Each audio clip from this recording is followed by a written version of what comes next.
Hi everyone, I'm Tricia Morris at Club Scrap, and today I'm going to be sharing with you a fun new recipe for cards. No, we're not going to be in the kitchen, we'll be in the craft room, but I'll give you the ingredients and show you the outcome. We'll make a set of 3 miniature slimline cards with just 3 sheets of 12 by 12 inch paper. Also, you want to grab your trimmer, some adhesive, and maybe some stamps or embellishments to create those cards. In the meantime, while you're watching, I just recommend you grab a cup of tea, sit back and relax and see how it all comes together, and then go back and watch the video again at your convenience to make a set of your own. Well, here's a sample of the 3 cards you can make, and the mini slimline card we're going to create here is just 3 by 6 inches. Isn't it the cutest little size ever? And I'm using Club Scrap's Galaxy collection. This is a kit that we just released on December 1st.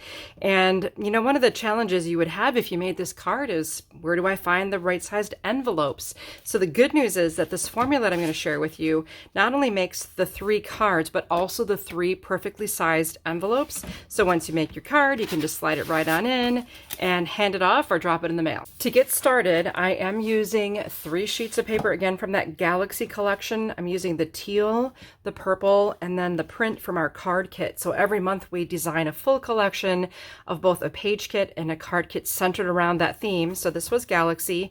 We'll be folding this paper eventually, so rather than just put it in the trimmer willy-nilly, I'm going to plan ahead a little bit and try to place the paper in the trimmer so that we cooperate with the grain direction of the paper. If I hold paper by just the center of one edge and I study that paper and see how flexible it is.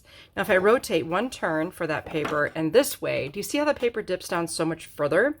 And that means that the grain direction of the paper is going this way, and eventually I want to fold it in that direction because I won't be fighting the grain. So in my formula, I'm just going to show you right here at the top. Do you see those arrows pointing up and down here right at the top of the diagram? That tells you which way the paper should dip easily. And someone explained it to me that it helped them to think about the tips of the arrows that's on the diagram can kiss. So here we have our arrow, and we're going to make those tips easily kiss. So that's the direction this goes into the trimmer. And since we're going to cut all 3 papers the same exact way, I'm going to take the second sheet of paper, check the grain, make sure it's dipping easily from top to bottom, and drop it in my trimmer. I'm going to cut both of these papers at the exact same time. So our first cut here is going to be at 11 3/4. And with this particular trimmer, I always just press down on the clear bar and make sure the paper is nice and squared up and along that guide there. And then let's slide down to 8 3/4. And I'm going to rotate this large piece, and we'll cut horizontally now at 9 1/2 and 6 3/4. Now this large piece here becomes the envelope, so I'm just going to make a pile for each size piece that I'm making. Then the next rectangle to the right of my blade, I'm going to cut at 7 3/4 and 5 3/4. So this makes like a rectangular panel, and then we have a medium-sized piece and then a pretty small one. And again, I'm going to make little piles for every single size I'm creating. And then you have this remaining long piece that we'll cut at 7 1/4 and 5 1/2. So here again is another size panel, slightly smaller and even smaller. So now I have 1, 2, 3, 4, 5, 6, 7 little piles off to the side here, and I still have 1 more sheet of paper. Now this is a long skinny one. This actually becomes the card base. We're going to end up folding it in this direction to make our mini slimline. So I got yet another pile, and then these 2 skinny pieces, you can probably scrap those unless you decide to use them. Now we're going to repeat that whole process one more time with this gorgeous Galaxy print. Once again, after checking the grain, I'll cut at 11 3/4, then 8 3/4, rotate, cut at 9 1/2 and 6 3/4. That creates another envelope and another rectangle that we'll cut 7 3/4, 5 3/4. So I got my rectangle. Find the matches for all of these on your little piles, and then I have another smaller piece here that this one I'll cut at 7 1/4 and 5 1/2. And I'll add these to my little stacks. Here I have the card base, and then something I can dispose of if you want. So really, there are almost no scraps when you do it this way. We've done all that planning and all that math for you. And now that I'm done with my trimmer, I will grab my score pal. And we just have a little bit of scoring to do. Let's begin with something nice and easy. I've got this is a 3x12 right now that I'll score horizontally at 6. And that said, you really don't even have to score these because we did plan ahead and trim that paper to cooperate with the grain direction. It's just a simple fold in half. Here's a little tip for you. You can use your score pal to not only score, but also as a jig to help you fold more accurately. So once you get the corner of the paper in the corner of the score pal, you can confidently make your crease knowing that the edges of the paper are going to be lined up perfectly. I think if you're low vision, or if it's just you have a hard time getting those edges lined up nice and neat, that's a great way to do it. Then we're going to score the paper that becomes the envelope. So if you place it, let's see, horizontally in your score pal, and we're going to do 1.5 and 7 3/4. Then rotate so it's vertical, and you're going to score at 1 3/4 and 5. So you repeat that again. If we start horizontally, 1.5, 7 3/4, 1 3/4, and 5. And one last repetition for the purple, 1.5, 7 3/4, 1 3/4, and 5. Okay, everything is prepped for all of our cards. I can set my score pal aside. Now at this point, I'm going to show you how to make one of the envelopes. Obviously, the other 2 envelopes would be made the same way, and I'll just make the purple one today along with you. Now, if you look, you have these intersecting score lines. So basically, you can begin by removing the corner of each scored area. So I'm taking out not only the corner itself, but also the score line. Now, when you do these wider sidewalls here, if you wanted to just make a slight dart and angle in a little bit more, what I am looking for though is a nice straight line here on these shorter flaps. So maybe make this one nice and straight, and you can angle in slightly coming in from the side. Okay, so there's the bottom corner. Now if I rotate around, I'm going to cut again, trying to keep my angle straight, and then I can dart my way in there. I'm taking out the score lines to make flaps. Go to the corner. I can angle in a little bit. And that gives me the base of my envelope. Now, if you happen to have a corner chomper of some kind, you can go ahead and pick a radius. I'm going to go 1/2 inch radius on the longer flap. This is going to be the top flap of the envelope. That nice longer one. And if you want to do like a 1/4 inch radius on the smaller flap, you can do that too. But notice how it doesn't really quite fit on there. I can't get my corner chopper in place. So that's not a problem. All you do is fold in those side flaps, and then it fits right in there, no problem. So obviously, yes, that's the next step, would be to fold in on the flaps, on the score lines that you've made earlier. And I bury the bump of the score line. So every score line has a divot and a bump. That bump goes on the inside of the fold, in case you didn't know that from a previous session with me.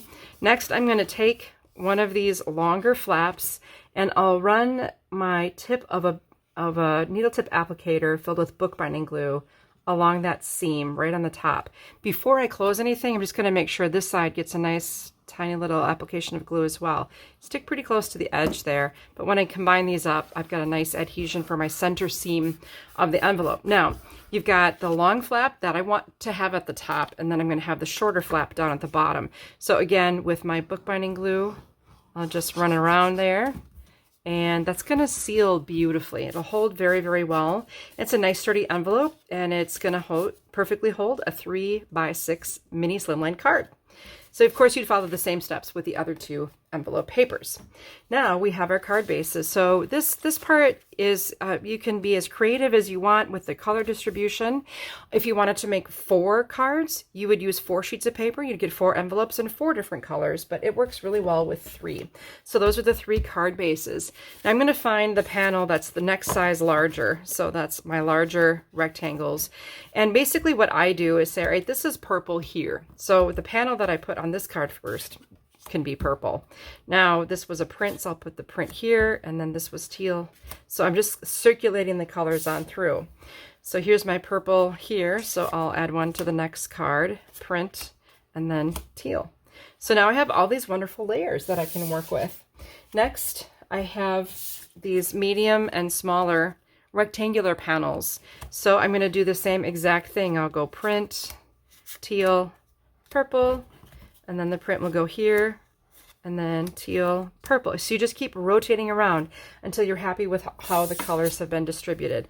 Now I even have these smaller little pieces, and you know, I made a version of these cards that did not use these at all. They're just scraps, but you can do something to use them if you want. Now I didn't write this into the original formula, but do you see you have this skinny little strip here. So I can take, let's just see if I want to distribute the strips.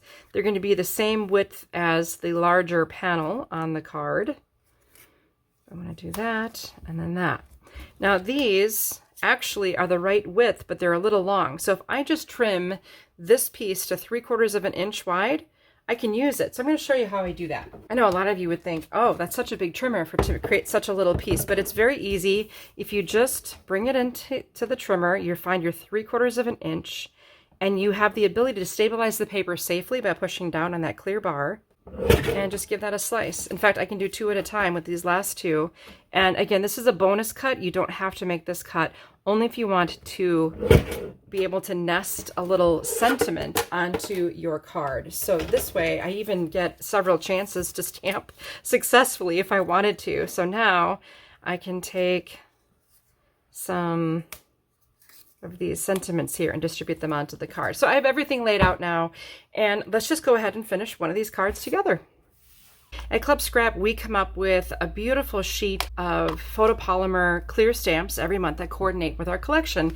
And this one just happens to have a lot of these narrow, skinny little sentiments that are perfect for this card. So if I just pick one, maybe Follow Your Dreams, They Know the Way.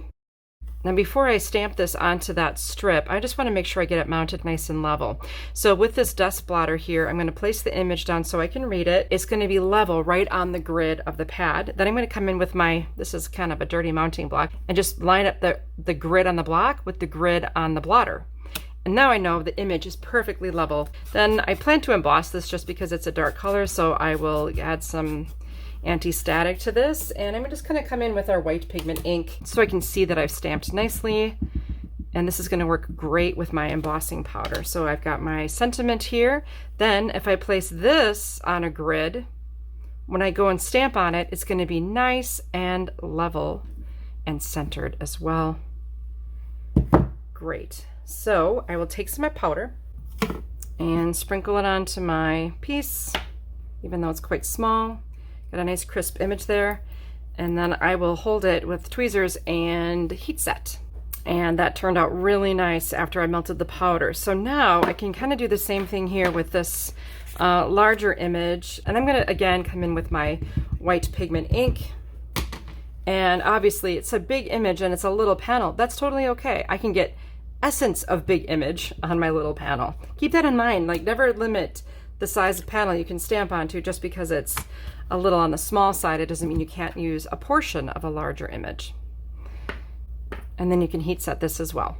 Now, while I have my stamping equipment out, I want to plan ahead for something on the inside of the card. So what I've done is trimmed a separate liner. Since the card base is quite dark, I am going to take a lighter colored panel, in this case just a plain white, and I'm going to do my little mounting block trick again. So I'm going to put this on the grid, make sure it's level with the grid, come in with my mounting block that also has a grid on it, and I just align the grids, and then I know the stamp is straight.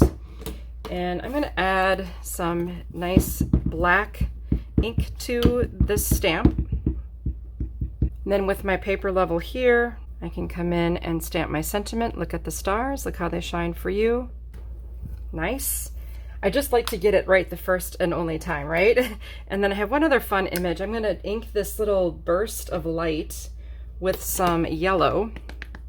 I always like to bring my pad to the stamp rather than my stamp to the pad. And I'm going to accent this word shine here with this cool little burst. Oh, I love how that turned out. Fabulous. And now we're ready to assemble. And this part is so easy. All the trimming is done.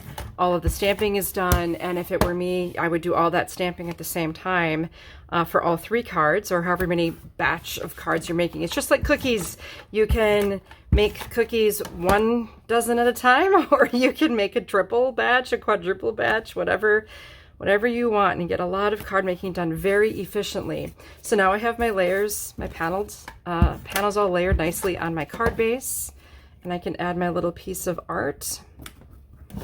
And for this piece of art, I want it centered. So I'm going to go from the top. I'm going to use the 0 center of my grid ruler, and I'm going to go to 1/4 inch from the top of the printed panel, 1/4 inch from each side actually. And now I know this is nice and centered on these 3 sides. Next, I can take my narrow piece. So I hope that, you know, if you're a stamper, if you're not, maybe you're getting some tips along the way here, just some ideas as to how you can improve your efficiency, your accuracy. And now for a last little embellishment, I like to make just a little basic bow by making 2 loops with my ribbon. I actually did a whole video on ribbon basics that for Stampin' Scrapbook Expo that I can share with you. Had a lot of fun just showing all different ways to make bows. Super easy to do, and it lays nice and flat and keeps the knot size quite minimal. And I like to attach these with glue lines. Now, I'm a big fan of using the right adhesive for the right job, and the glue lines seem to work just perfectly for this type of ribbon attachment. Of course, our bookbinding glue works well too, but I think that's my favorite. Then, with the front complete, all that's left to do, and I've gone ahead and done this, is attach the inner sentiment to the card. Of course, the efficiency comes in when you make 3 at a time instead of just that 1 at a time. So I hope you're able to use the tips that I've shared in order to make the 2 remaining cards. One last finishing touch that I want to mention to you before we move on to see some other ideas is that if you happen to have some leftover stickers, in this case, these are star-shaped dazzle stickers, big favorite of mine. I absolutely love. They're low profile. They're just the right amount of tasteful embellishment. Take the tip of a tweezers or a craft knife like I'm using here and attach some fun little stars. So again, this is the super fun set made with the Galaxy collection. Check out the 3 masculine style cards I made with the same formula and 3 different sheets of paper from our In Transit kit. I stamped the outer envelope, and then I made these adorable cards without using the narrow panel. This just uses the larger one, and I took some brads or even staples to attach some grosgrain ribbon to the top to mimic a camera strap with that camera stamp, and each one has a sentiment on the inside as well. So much fun. And then another colleague of mine, Julie, she actually helped develop this formula. So here are the 3 original envelopes and cards she made on a test run with this fun formula, and used that little method I showed you of trimming these to fit beautifully with the Be Joyful stamp from our Let It Be collection here at Club Scrap. I really hope that you learned something new today. I appreciate the privilege of your time, and I want to use our time together wisely so that you can gain skills that transfer into all of your paper crafting and card making. If you haven't yet given Club Scrap a try, here's your invite. Come and join us. Come see what it's all about. Try a kit or 2. There's no minimum time requirement for a membership. I believe strongly that it's my job to earn your loyalty. And we do ship our boxes out all over the world every single month. We've been doing this for 23 years.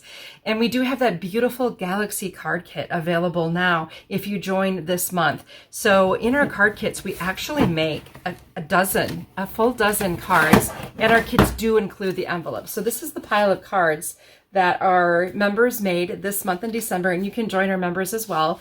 And this month we're doing a 5x7 wiper card. I'm not sure if you've seen these, but these are really fun. And the sentiment is so cute too. A long time ago in a galaxy far, far away, you were born. Isn't that great? We've got 2 of those, and then 2 more with other sentiments as well. We have some really nice sentiments. They were easy to do, and you're going to love this kit to the moon and back, right?